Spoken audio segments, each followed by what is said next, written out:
볼 거 두 개가 앞에 게 경향인가요? 어느 게 경향이지? 이거 앞에 건 한겨레인 같아요. 그 다음에 경향. 이게 이제 우리 업무라고 해야 될까? 하여튼 좀 연결이 되는 게 있어가지고 골랐고요. 둘 다 좋은 글입니다. 일단 먼저 한겨레 것부터 보겠습니다. 정책 결정이 사익 집단의 포획에서 벗어나려면, 좀 읽으시면서 많이 공부가 되셨을 거예요. 굉장히 이 집단의 포획에 대해서 상당히 자세하게 이해하기 쉽게 잘 설명을 해놨고, 뭐가 문제인지 좀 이렇게 우리가 인식을 할 수 있는 글인 것 같아서 좋게 생각을 했고요. 한 가지 좀 아쉬운 점이 있으면, 제목이 포획에서 벗어나려면이잖아요. 그럼 벗어나려면 뭘 어떻게 할 것인가, 그 대책을 좀 더 구체적으로 자세히 얘기해 줬으면 좋을 텐데, 약간 용두삼이에요. 끝에 가서 그냥 원론적으로 끝냈습니다. 뭐 뚜렷한 해결책을 제시하지는 못했어요. 사실 또 뚜렷한 해결책이 나올 수 없는 부분인 것 같기도 하고요. 그 앞에 굵은 글씨는 어차피 중간에 있는 부분이니까 넘어갈게요. 첫 번째 단락에서 상당히 좋은 표현인 것 같습니다. 정책 생태계. 이 정책 생태계라는 말은요, 뭐 혹시 입사하실 때 행정학 공부하신 분들은 좀 아실 거예요. 이거 행정학 공부하면 이거 나옵니다. 정책 생태계. 예, 왜 생태계라고 그러면 정책이 결정이 되고 집행이 되는 과정이 어떻게 보면 이제 입법하고 행정인 부분이잖아요. 그 부분에 있어서 우리가 생태계 보면은 먹이사슬도 있고, 뭐 얘도 있고 쟤도 있고 얘가 쟤 잡아먹고 뭐 이런 게 있잖아요. 어떤 자연환경. 그다음 유사하게 정책 생태계에서 각자의 이익을 추구하는 여러 이제 어떤 집단이나 개인들이나 뭐 정당이라든지 공무원 관료 집단이라든지 이런 것들이 서로 어울리면서 그냥 아웅다웅하면서 어떤 정책이 만들어지는 걸 갖다가 묘사를 이렇게 표현을 했어요. 제 기억으로 행정학에서 실제 많이 쓰는 표현입니다. 여기 지금 이 다루는 내용들이요, 뭐 소위 말하는 수업용 행정학이죠. 지금도 있나 모르겠는데 공무원 시험 과목 행정학 있잖아요. 고시도 있고 7급, 9급도 있고, 행정학에서 실제 다 다루는 내용들이에요.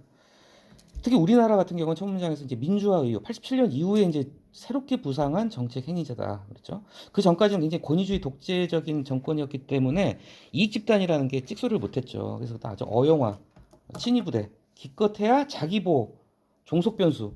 자, 이제 이 종속변수란 말이 중요합니다. 그 전까지는 종속변수, 그러니까 주도적으로 뭘 한 게 아니라 그냥 어떻게 보면 소극적인 입장이었다면은 다 뒤 나오죠. 하지만, 그죠? 경제가 사회 부분을 압도해가면서, 자, 이익 중자들은 결국은 뭐냐면요, 돈이에요, 돈을 추구하는 겁니다. 어쨌건 다 결국은 돈이에요, 돈. 자, 그래서 이익 집단들이 엄청나게 성장을 했죠. 그래서 과거에는 압력을 받던 단체에서 이제 압력을 행사한 단체로 이제 입장이 바뀌어 버린 거예요. 그렇죠?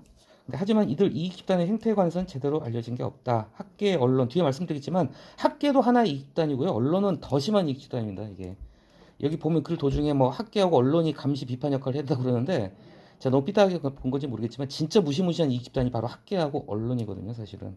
그렇죠? 그래서 그 뒤에 보면은, 자, 왜 정책을 결정할 때 공익보다 이익 집단의 사익이 앞서는가? 그렇죠? 자, 이에 관해서 이제 포획이라는 이제 개념이 나옵니다. 상당히 재밌죠? 포획이 뭐냐면 이렇게 둘러싸버리는 거예요. 이렇게 꼼짝 못하게, 그죠?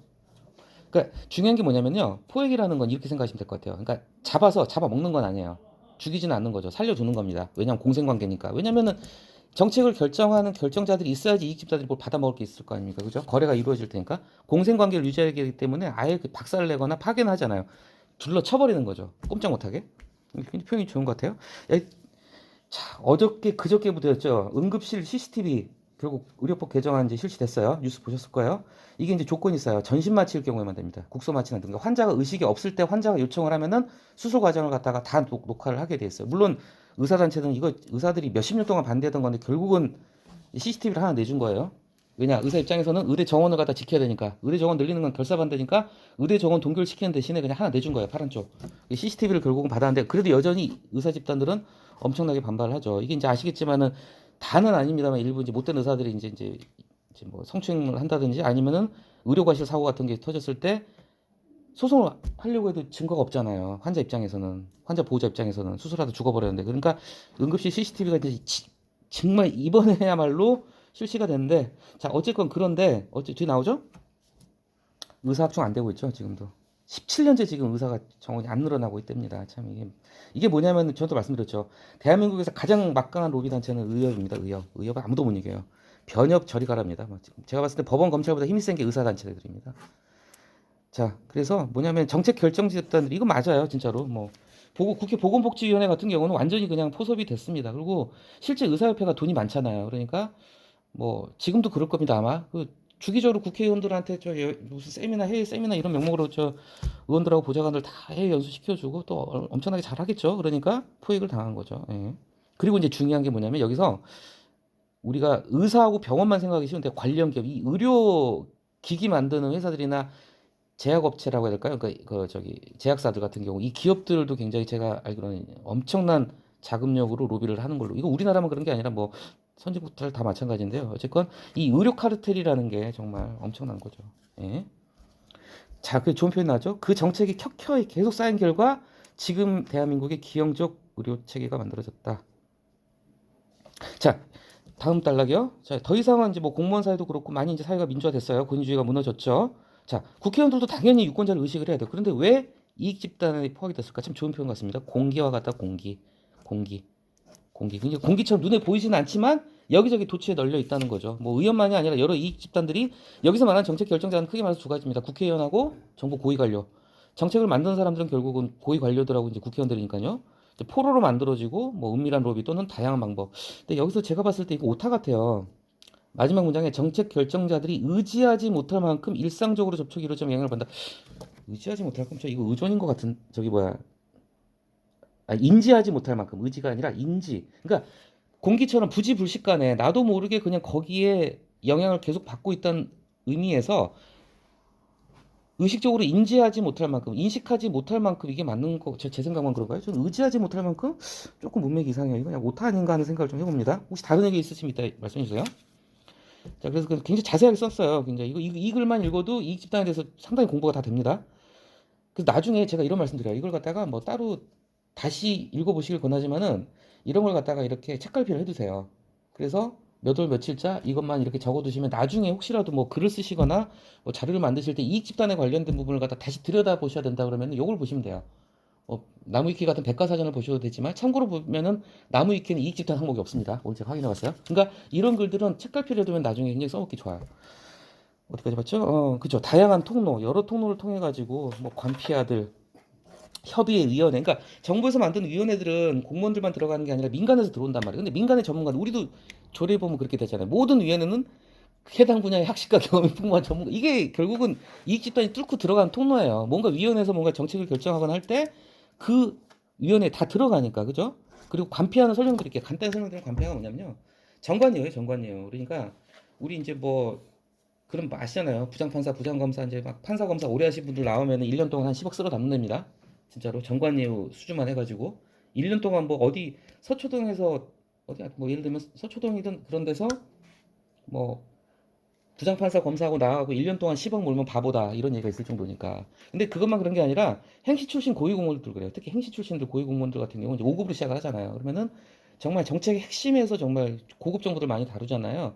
그러고 나면은 나와서 어디로 가냐면 이제 산하 지금은 물론 이제 그 이해충돌방지법하고 그 뭐야 공직자들 취업 제한을 굉장히 엄격하게 하고 있는데 그래도 다 빠져나가요. 다 빠져나가서 유관기관으로 다 이제 낙하산 내려가고 낙하산으로 가기도 하고 취업을 해가지고 그렇게 가는 게 이게 관폐하죠. 그리고 나서 다시 오기도 해요.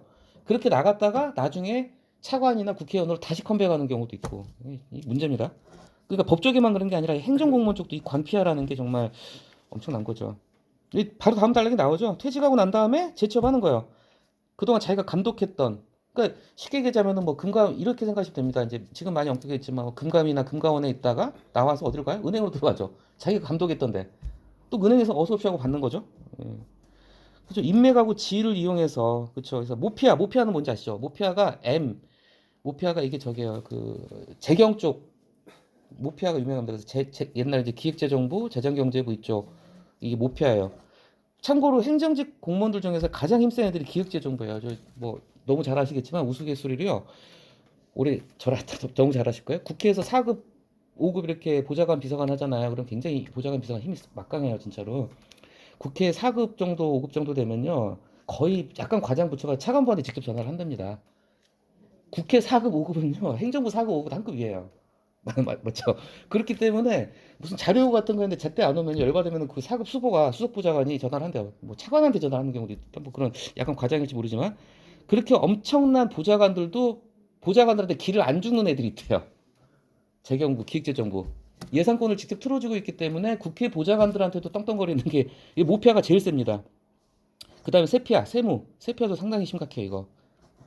좀 나쁜 쪽으로 많이 해먹기도 합니다. 법피아는 당연히 이제 그 법조 쪽이고요. 교피아는 교육 쪽도 막강해요, 이쪽도. 그 이제 교육부 출신들 공무원들. 그다음에 원피아는 이제 그 여기 제가 찾아보진 않았지만 아마 그 저기 수력 원자력 그쪽인 것 같아요. 아무튼 자, 그래서 인허가 정책 수립 관련해 가지고 모든 걸 다 이게 문어발식으로 이제 막 이렇게 하고 있다는 거죠.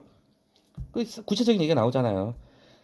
과장급 젊은 관료들 대기업 대관 여기서 대관은 뭐냐면 관청을 상대한다는 뜻이에요. 관청을 상대하는 담당으로 이직하고 국회 보좌관들도 대기업 로펌으로 가고 뭐 이렇게 됐다 뭐 이런 얘기 나옵니다. 좀 길긴 한데요. 어쨌건 간에 자, 이 다음 단락에서 이제 중간쯤에 가장 중요한 얘기를 합니다. 정작 윤석열 대통령이 카르텔하고 싸워라 이권 카르텔 혁파를 얘기했는데 제일 문제가 되는 건요. 정부 안에 있다는 거죠. 관피하다. 관피하다. 이것부터 척결을 해야 되지. 그죠? 그 다음 단락 기실 잘 안 쓰는 표현인데요. 이건 사실하고 똑같아요. 사실 뭐 엄밀히 따지자면 자 관폐 현상은 퇴직 관료들의 뭐 개인적인 이익 추구 행위로만 볼 수는 없고 이게 어떻게 보면 좀 더 무시무시한 거죠. 국가 공권력을 갖다가 사유화 민영화한다는 거다. 그러니까 주권자인 국민한테서 받은 권한을 국민을 위해서 써야 되는데 이걸 갖다가 민간에 넘어가 이 권한 자체가 민간으로 넘어가는 진짜 기형적인 현상이 생길 수 있다는 거죠. 그래서 뒤에 나오겠지만 미국 같은 경우는 로비를 갖다 합법화해 버렸어요. 왜냐? 합법의 테두리를 넣어야지 감시 감독이 가능하고 통제가 가능하기 때문에 미국에서 로비스트가 합법적인 지가 우리나라 아니거든요. 우리나라 로비 잘못했다고 하는 쇠고랑 사죠. 근데 미국은 제가 알기로는 뭐 등록 같은 걸 하고 활동을 할 거예요. 그리고 대놓고 로비를 합니다. 그러니까 일부러 이렇게 투명하게 만든 거죠. 그 다음 달락도 이게 솔직히 좀 너무 글이 약간 구조상으로는 좀 불균형해요. 약간 기승전결이 균형 있게 가야 되는데 이 글은 이 관피아를 비롯한 이익 집단의 포획을 설명하는데 앞부분 너무 화려하고 뒤에선 딱 두 단락인가 세 단락에서 해결책 제목은 정작 벗어나려면 했는데 벗어나려면 어떻게 될지에 대한 얘기는 분량적으로 좀 균형이 안 맞긴 합니다. 자 그래서 뭐 노벨상 이런 얘기도 나오고요. 뭐 이런 거 그냥 보시면 되고 그러니까 뒤에 나오죠. 미국 같은 경우에 로비스트가 합법적이에요. 근데 우리나라는 아직 안 돼. 이게 미국 드라마 중에 정치 드라마나 우리나라도 뭐 제가 다 보진 않았는데 우리나라 정치 드라마도요. 정치 드라마에서 이 로비스트나 이익 집단은 안 빠질 수가 없어요. 예, 못된 짓은 다 한다고 보시면 됩니다. 애들이. 그 다음 단락이요. 물론 뭐 현실은 더 다채롭겠지만 자 여기서 잘 안 쓰는 표현입니다. 무슨 여러란 뜻이에요. 여러 한두 개가 아니라 여러 이익 집단 여러 이익 집단에 이걸 파악하지 못한다. 굉장히 은밀하게 하고 있어. 우리가 모르는 게 진짜 어떻게 드러난 거는 빙산의 일각도 안 될 겁니다. 우리가 모르는 게 너무 많겠죠. 진짜 정말 기상천외한 방법들로 움직이겠죠. 자, 이 다음 단락을 전 비판하고 싶어요. 뭐 학계와 언론의 무능과 무관심. 뒤에서 또 학계와 언론이 뭐 감시라고 솔직히 그랬습니다. 좀 센 표현인지 모르겠지만 웃기지 말라는 생각이 들더라고요. 이 교수 학계도요. 우리가 그 폴리페서라고 그러죠. 대학 교수들 중에서 이제 나중에 국회의원 되시는 분들 폴리페서를 비롯한 정치적인 성향의 교수들이 이제 언론은 뭐 말할 것도 없고 제가 봤을 때 의사협회 저리 가라 하는 그 이 집단이 저는 언론 집단이라고 저는 그렇게 생각을 합니다. 뭐제 생각이니까요. 자, 지대추구란 말이 나요. 다음 단락이 지대추구는 경제학에서 나온 개념인데 진짜 좀 어려워요, 사실. 이거 제대로 이해하려면 좀 길고 저도 다 이해 못합니다. 근데 간단히 말씀드릴게요. 지대가 뭔가요? 땅의 값이야, 땅의 값. 그러니까 불로소득이에요, 쉽게 얘기하자면은. 땅만 있으면 내가 땅 한 방울도 안 흘려도 쉽게 하면 건물주라고 생각하시면 돼요. 빌려주고 그냥 임대소득 앉아서 받잖아요. 불로소득이잖아요. 대표적으로 어떤 그런 불로소득의 개념이고 조금 더 약간 이런 맥락에서는 좀 뭐랄까 불법적이고 떳떳하지 못하니 약간 그런 쪽으로 땀 흘려서 얻는 이익이 아니라는 거예요. 그러니까 이익 집단이 앉아서 땅 짓고 헤엄치면서 돈 번다는 거죠. 자, 단순히 정책 문제에만 되는 게 아니라 이렇게 되면 전 국민적으로 피해가 갈 수밖에 없다. 지들이 이익만 보면 끝이 아니라 누군가의 이익은 결국 누군가의 불이익으로 갈 수밖에 없잖아요. 그죠? 그래서 결국은 대한민국 시민의 안전과 복리를 침해하는 반공익, 반복지 정책으로 이어질 가능성이 크다. 이게 문제라는 거죠. 자, 그 다음 단락은 전형적인 물론 하지만 구조입니다. 물론 하고 이익 집단의 순기능도 언급은 해줘야 돼요. 당연히 언급해줘야 돼요. 그 다음에 두 번째 문장인데 세 번째 문장의 문제는 이 앞에 하지만이 생략된 겁니다. 물론 하지만 구조예요. 물론 다 나쁘지는 않아요. 그죠? 이익 집단이 당연히 자신들의 목소리를 갖다 정책에 반영을 해요. 그러니까 이익 집단들이 대표적으로 들어간 통로가 뭐냐면 국회의원 비례예요. 비례대표는 제가 전에 말씀드렸죠. 바둑계를 대표해서 조은현 씨가 비례대표 됐습니다. 태권도계 대표해서 문대성 비례했었죠. 지금 동두천 출신인 걸로 알고 있어요. 최영희 국회의원 같은 경우 동두천 미영업회장 하신 분인데 비례로 지금 가 계시고 활동하고 있거든요. 자, 그래서 이 집단이 국회 진출하고 정책 결정에 참여하는 건 너무도 당연한 거란 거죠. 이런 협회, 각종 직렬을 뭐 미용협회, 뭐 부동산협회 다 이런 협회들이 정책 결정에 참여하는 건 순기능도 있는데, 그렇죠? 중요한 표현, 좋은 표현 나왔습니다. 자, 이익 집단의 순기능 중에 두 번째 줄, 정책의 수용성과 현실성. 그러니까 정부가 어떤 정책을 갖다가 실행을 할 때 그걸 받아들여야 되잖아요. 민간에서, 시민사회 영역에서 국민들이 받아들여야 돼. 그 수용성, 시민들이 어떻게 잘 받아들일까? 그럴 때 그 어떤 중간에 가교 역할을 하는 게 이익 집단이기 때문에 정책이 제대로 현실화되기 위해서는 이익 집단이 필요하다는 거죠. 사전에 정책도 조율하고 부작용도 줄이고 갈등 소지도 최소화하고. 자, 여기까지는 순기능이에요. 근데 문제는 얘네가 그렇게 심하게 날뛰게 되면은 결국은 정책 결정 과정이 완전히 망가진다. 그런 얘기를 하는 거죠. 자, 이제 지금에서야 얘기를 합니다. 벗어나려면 어떻게 해야 될까? 근데 사실 너무 원론적인 얘기고 뭐가 뚜렷한 해법은 아니라는 생각을 좀 하셨을 거예요. 그냥 약간 좀 뭐 그냥 교과서적인 얘기만 했습니다. 자, 당연히 그래야죠. 투명하고 시민 차별적이어야 된다. 뭐 맞는 말입니다. 자, 얼마 전에 이제 의료법 간호사들 파업하고 그랬었죠. 자, 61년 넘게 그대로 있는 의료법. 이거 아까도 같은 맥락에 의사협회 강력한 막강한 힘 때문에 자, 법과 제도의 공백을 살피고 메꾸는 적극적 행정이 중요하다. 그냥 그래요. 좀 맹숭맹숭합니다. 자, 마지막 단락의 첫 문장이 좋은 표현이에요. 한국 사회, 자, 다시 반복됩니다. 정치적 생태계에서 이익 집단은 이제 하나의 상수다. 상수가 뭐냐면은 변수의 반대말이죠. 항상 있는 거예요. 항상 언제나 있는. 그러니까 당연한 어떤 정책 결정 과정에 정책 생태계에 있어가지고 고정 게스트라는 거예요. 이제 고정 게스트. 뭐 게스트를 떠나서 고정 패널, 뭐 아무튼 그 주체 중에 한 명이라는 거죠. 그를 인정을 하고 실체를 인정하고서 그 부작용을 최소화하는 쪽으로 가야 된다는 걸로 이제 결론을 마무리하고 있죠. 그래서 이 글 쓰신 분이 아무래도 이제 복지 강조하시는 분이고 이 글이 한겨레이기 때문에 시민사회 힘을 키우자는 쪽에 지금 몇 번 되풀이 됐어요. 그런데 이것도 저는 좀 중립적인 입장에서 얘기를 하겠습니다. 노무현 대통령 때 참여정부였잖아요. 그래서 노무현 대통령 때 시민사회, 시민단체들, 사회단체들이 굉장히 성장을 많이 했어요. 이때 보조금도 많이 줬습니다. 그 보조금을 갖다가 이명박 때 깎았고 지금 완전히 없애려고 하는 분위기인데 솔직히 이제 약간 좌파 성향의 시민단체들, 우리가 그냥 뭐 참여연대라든지 경실련이라든지 해서가 이런 시민들이 좀 국정 운영에 참여할 수 있게 하자 해서 이름 자체를 참여정부로 짓고 위원회도 엄청나게 많이 만들고 보조금도 많이 줬어요. 그런데 한 가지 비판할 점은요. 이 시민 단체들조차도 하나 이익 집단화가 돼버린 거예요. 나중에는 결국은 시민 단체들마저도 정말 조심스러운 표현이지만 우리 뭐 지금 주민 발의 청구로 뭐 들어왔죠. 이분들도 하나 이익 집단이에요, 사실은. 예, 이익 집단이에요. 구체적인 단체 이름은 얘기 안 하겠습니다. 자, 어쨌건 그 투명성. 예. 여담인데 저는 이제 이 글에서 보면서 좀 그런 걸 느꼈어요. 그러니까 이익 집단이라는 게 이익 단체가 활발하게 이제 성장을 하고 목소리를 내기 시작하고 엄청난 영향을 가지기 시작한 게 87년 이제 민주항쟁 이후에 권위주의 체제가 무너지면서 사회가 이제 다원화되면서 이분들이 성장을 하게 됐는데 사실 그 전에 이익 단체보다 더 고질적인 문제가 있어요. 한국 사회는. 그게 뭘까요? 이거는 뭐 50년대 조선시대부터 있었어요. 저는 이제 제가 명칭을 하기 연고단체라고 해요. 그러니까 학연, 혈연, 지연으로 이끌어가는 연고단체. 어떻게 보면 이익단체들보다 더 뿌리가 깊고 지금도 여전히 살아있고. 그러니까 제가 한번 요거를 이제 우스갯소리로 얘기하겠습니다. 한국에 3대 마피아가 있어요. 연고단체. 그러니까 학연, 지연, 혈연으로 얘기하는 3대 아시죠? 호남향후회, 고대교회, 해병대 전후회. 그래서 호남 출신의 해병대 군대 갔다 와서 고대 졸업하면은 굶어 죽을 일은 없다고 그랬어요. 진짜 실제 그래요. 그러니까 세 개 다 겹친 사람도 있을 거 아니에요. 호남 출신이야. 그리고 해병대 나와서 고대 졸업했어. 그럼 어디 가서 굶어 죽지는 않는다는 말을 할 정도였고 실제로 호남향후회 같은 경우는요. 우리 지역도 솔직히 어떻게 보면은 지역 터세가 약하고 각 해방 이후에 솔직히 좀 다는 아니지만 당시에 이제 각 전국 각지에서 많이 왔어요. 동두천 가면 미군 무대 있으니까 먹을 거리 있으니까. 그래서 미군 몇만 명 있을 때는 상당히 호황이었잖아요, 여기가. 그래가지고 각 지역에서 올라오셔가지고 지금 여기도 호남향후회, 경상도민회, 강원도민회 이렇게 각 지역 단체가 있어요. 충청향후회 다 있어요. 그런데 가장 막강한 게 여기서도 호남향후회입니다. 약간 선거 판세를 좌우할 정도로 굉장히 힘이 센 게 호남향후회고요.